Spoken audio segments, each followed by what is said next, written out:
Ladies and gentlemen, who cares about the customer? Now, starting a keynote presentation on customer experience or retail experience with such a sentence in the back sounds quite awkward, perhaps.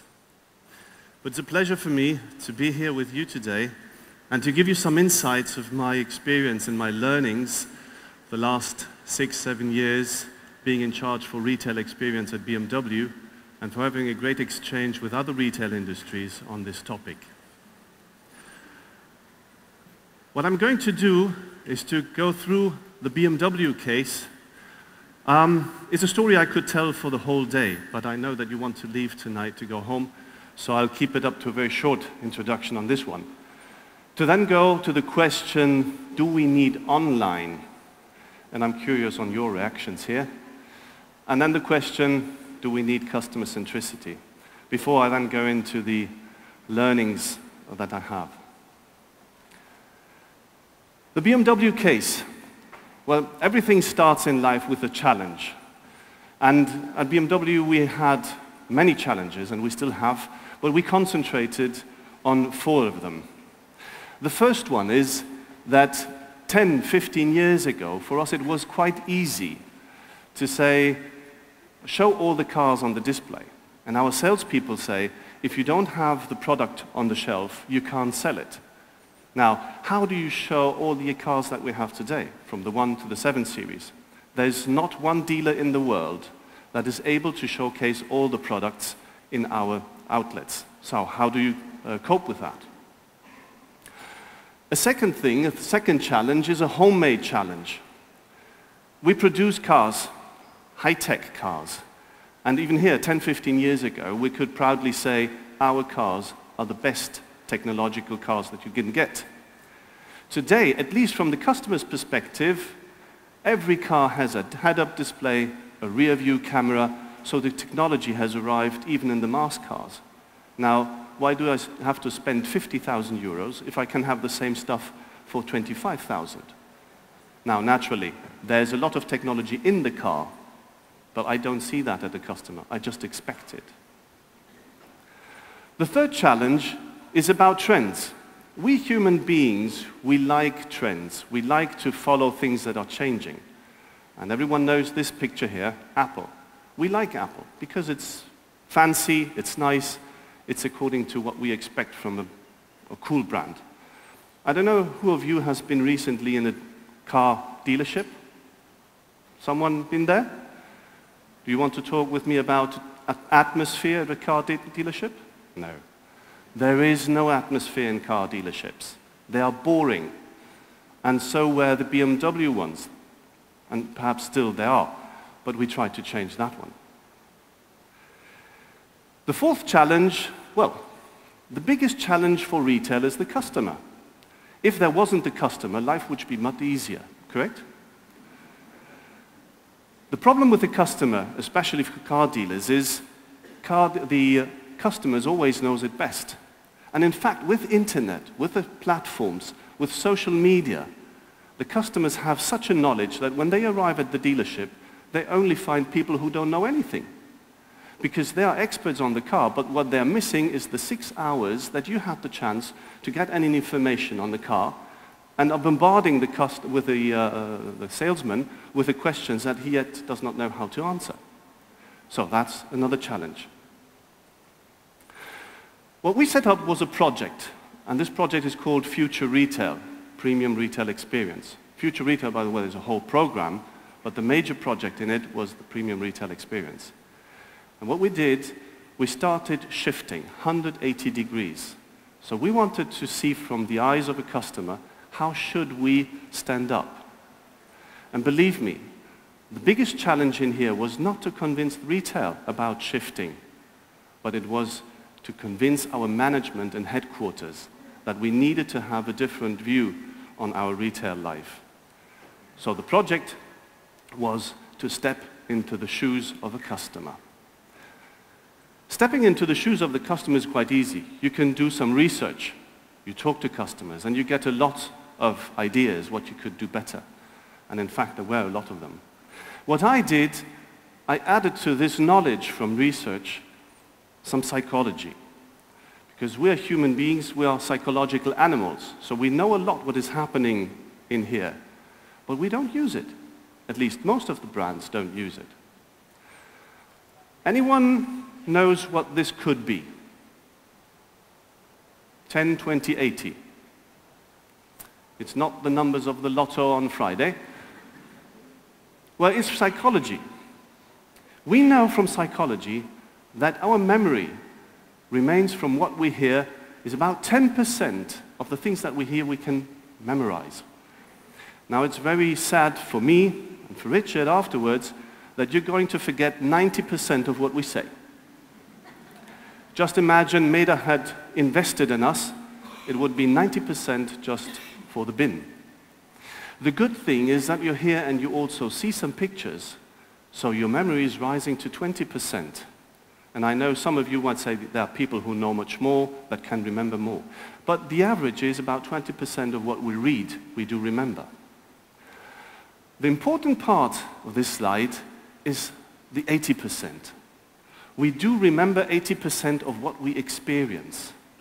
And experiencing is if there's more than just one sense in the head that is working. You need 3, 4 senses at the same time. And I believe that every one of you can tell me of one of the biggest experiences in his life. And usually you have the scent, so you can still smell the experience that you had. There was something that happened because you saw something and you heard something. So our brain is made up with synapses. And the more senses are going into these synapses, there's a thunderstorm in our brain happening, and that remains in our memory. So, easily said, let's bring 80% in our dealership. But how do you do that? We try to be quite easy, putting it down just to 4 measures. And what you see here is some project details. So what we inserted are the 4 elements plus 1. We changed 1 role in our dealerships. So if you go into a dealerships today, you will see a person in a polo shirt and he's called a product genius.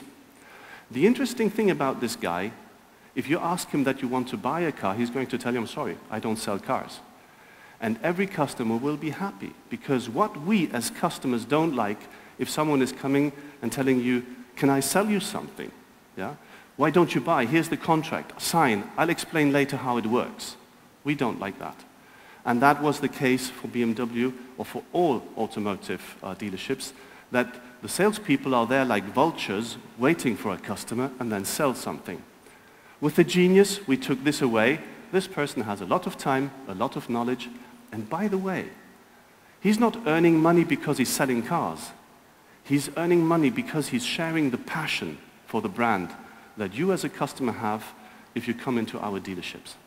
Because one thing is for sure, if you come to BMW, you must be emotionally taken, because there's no ration to buy a BMW. You can have a car for less money, but BMW is emotions. So you need someone who has emotions, not a salesperson.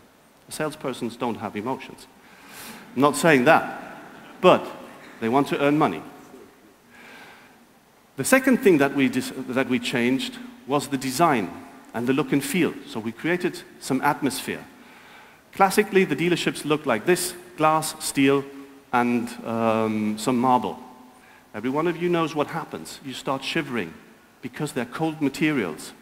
So just entering a dealership is cold. We changed it. Wood, brown, we even put some carpets in it. So now they look much different. But one major thing that we did, we changed the way how you sit. Usually, if you go into a car dealership, where do you sit? The opposite side of the salesperson.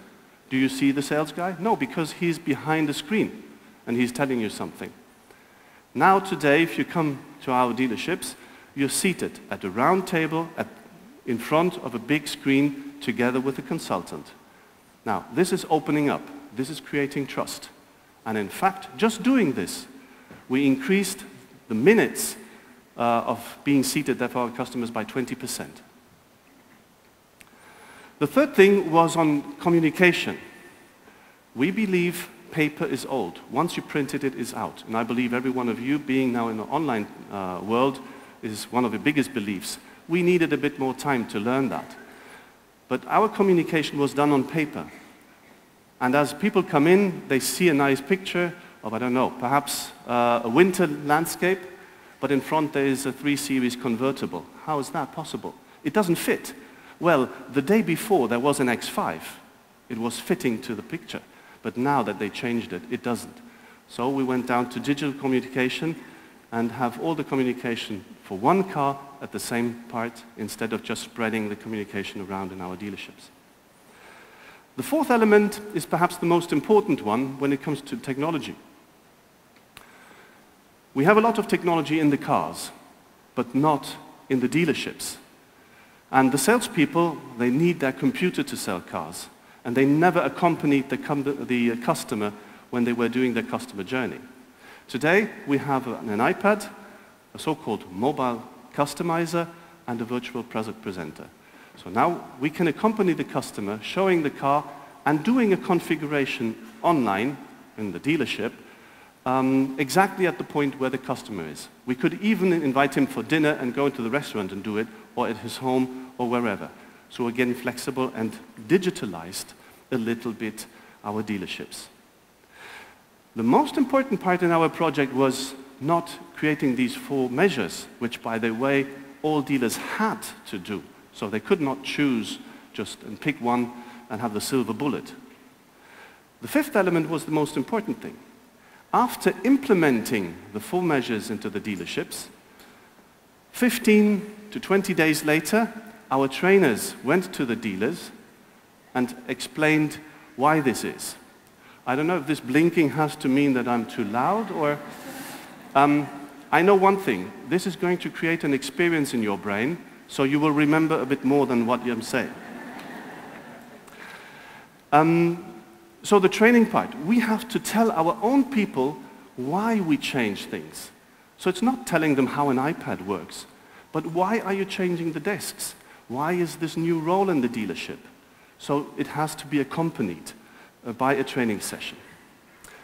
This, very short, has been done now 80% all over the world since 2012, and we're finishing this year with 4,500 dealers worldwide for BMW and 1,500 dealers for Mini. The next stage is then to come. Now, you might ask, what about online? And I'm telling you, why online? Has anyone been to this concert here? U2 in Milano last year? Anyone been to a concert lately? Why do you go to the concert if you could have it online? This, gentlemen, ladies and gentlemen, this is experience. What you feel in the Miazza Stadium, what you feel in any stadium, you never will have online. I'm sorry.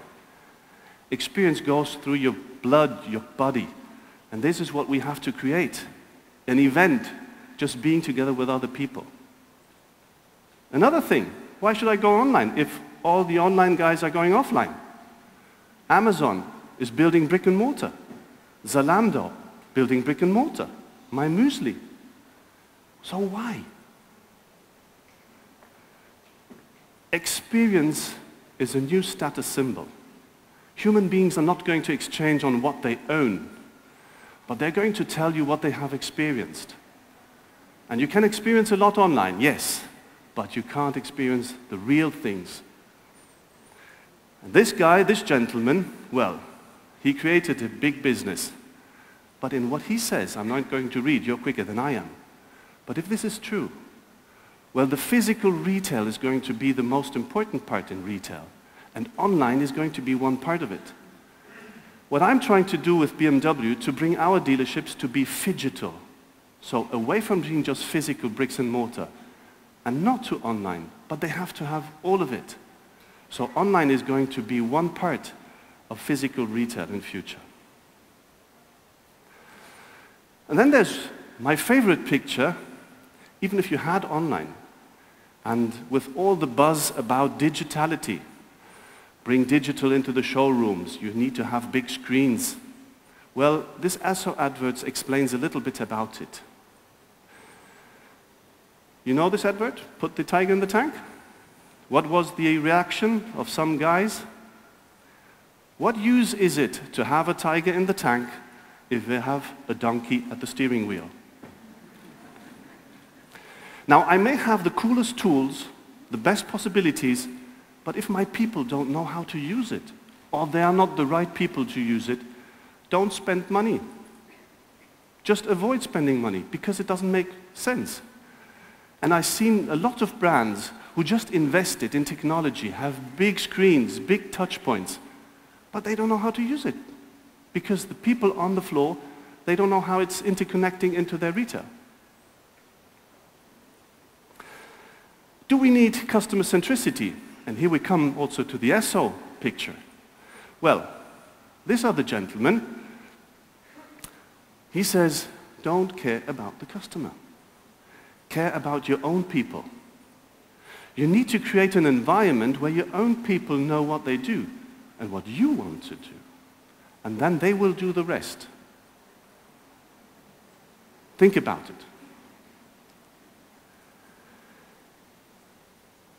Coming back, if your people know, and we teach them what the philosophy is, so we need to tell them the love for the sea, they will build the boat by themselves, if you select the right people. And here comes that if we want to have a better customer treatment, then we need leadership. And leadership means we have to start with our own people and then go down to the customer. What are my learnings? And here we have perhaps some, I don't know, complicated pictures, but I try to be easy. For me, experience has 3 points, 3 major points.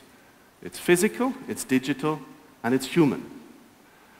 As a psychological animal, at least in my age, I'm definitely not a millennial, I need to have a human contact, and I believe in human, well, exchange. I like technology, but I like also reality. And I think this still holds true, and it doesn't matter the age of the culture. But these 3 things have to be brought together to make the experience. But there's another aspect on experience, and it is this one. You can show the experience from the angle of the brand. So what is the brand experience? Me as the brand, I would like our customers to experience brand in a certain way. This does not have to match 100% with how a customer would like this brand to be perceived. And definitely not how the employee would see it. So here you have to circle the 3 parts to make the excellent experience. And that I try to make a picture, and you might tell me if it is understandable. It's going to be a pyramid at the end.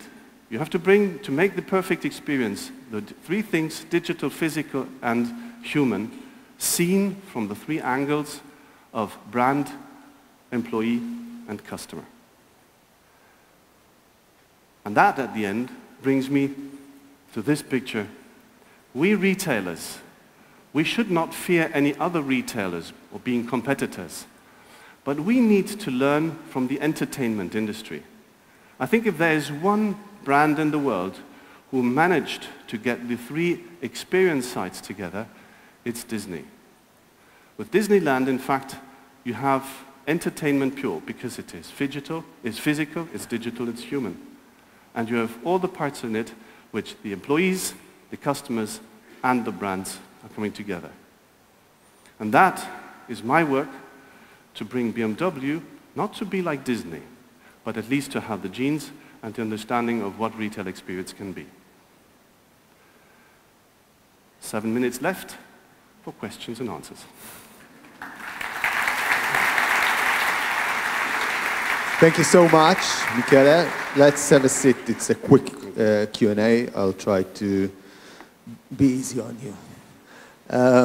You've talked about creating the experience. But in order for us to have an experience, you need us to go to the BMW retailer and not go to another dealership. Mm-hmm. So how do you get us, using online channels or other channels, to your dealerships to create that experience? Well, first of all, you need a product. You definitely need a product that is sexy enough. And I mean, we are lucky having a product which is quite sexy. Our brand is within the 20 most desired brands in the world, but you still need to keep it. This one thing. The next thing is we know that 90% of our customers have first an online touch point. So they're definitely not going to the dealership at first, which I do understand. But we have to connect all of them. So this so-called omni-channel buzzword, we have to make it live. Today, this omni-channel is not really lived. They are segmented, and everyone is trying to build up his own segment.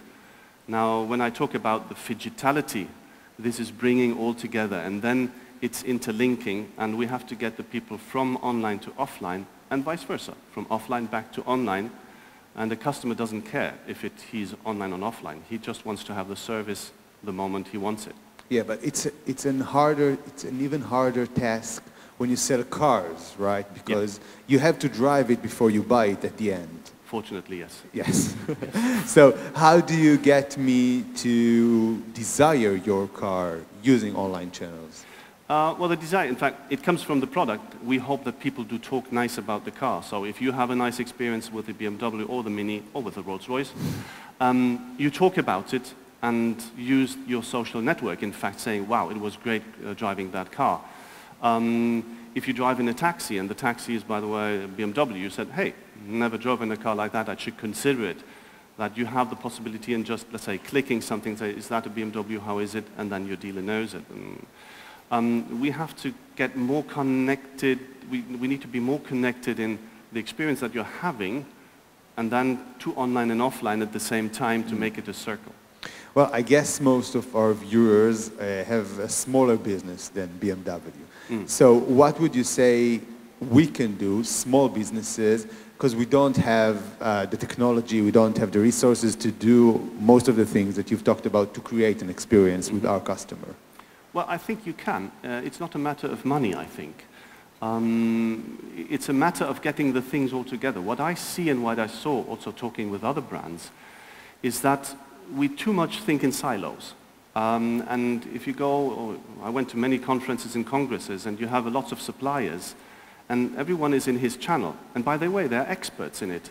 But if you want to sell an experience, it would need to combine them, because me as a brand, when I get suppliers coming into my office asking, I have this VR and you need to have it. Said, good, it's cool, but how does it work with my, let's say, self-service desk? How does it work with my virtual product presenter? I link, because what I hate, and what, by the way, our dealers hate, is to have island solutions. Yeah. So they have to be linked to each other. So my suggestion would be to link the different suppliers to create a 360-degree touchpoint base. I heard that you were in Israel 30-something years ago. Is that true? That's true. I was here in 1980, yes. Okay, and how do you find Israel changed in those years? Well, there are two things. I have changed too. So I have a different perspective. But for me, it was interesting because I'm an Italian. I lived in Egypt at that time. And I went to Egypt short after the war, and I had the chance to come to Israel short after the peace treaty, which is an exciting period. As a 15-year-old, you see the world in a certain way. Seeing it today, I was quite excited, in fact, in coming here to see what happened, and I hear a lot about Israel and Tel Aviv. So we did good? You did good. I'm at point, what I said today, what I find astonishing is that it's such a vibrant surrounding, but to be honest, your retail is boring. Oh, really? Yes. Cover your ears, everybody. We don't want to hear this, Michele. Oh, that's a provocation, and I'm here to help. Why are we boring? It's very backwards. It's still the old style, and I think you guys here are representing the future. So I think there's a lot of consultation on the road. That's true. So what can you recommend us in accordance to what you've seen these past few days? What should we focus on to do better? Well, difficult. I think it is to the brands to decide what they want that their customers experience, or what you want to experience. I'll focus it because everybody's online, but you say it's not important enough to, it's not just about being online. No, Definitely not. I can imagine that lots of you are going sooner or later to go offline and show that you have to get the experience that you can get online, offline. And offline is going to help you in your online experience because certain things, it depends on the product that you're having, certain things you can only experience by touching, eating, feeling it. As I said, until now, driving a car is driving a car. You don't, if you do a nice racing test online, it's not the same. So the body needs to feel something. And I believe that there are a lot of onliners who would need perhaps to go offline. Well, to go offline, but in a phygital sense. So the online world has to be reflected in the offline world and vice versa. Yeah, that's interesting. So final question, what car are you driving? Since many years, I'm a Miniist. I love Mini because it's small, it's cool, and it drives like a go-kart. Yeah, it's all I just need. It's enough for me. My family has a bigger car. So Michele Fuhs, thank you so much for creating with us this experience. Thank you so much. Thank you.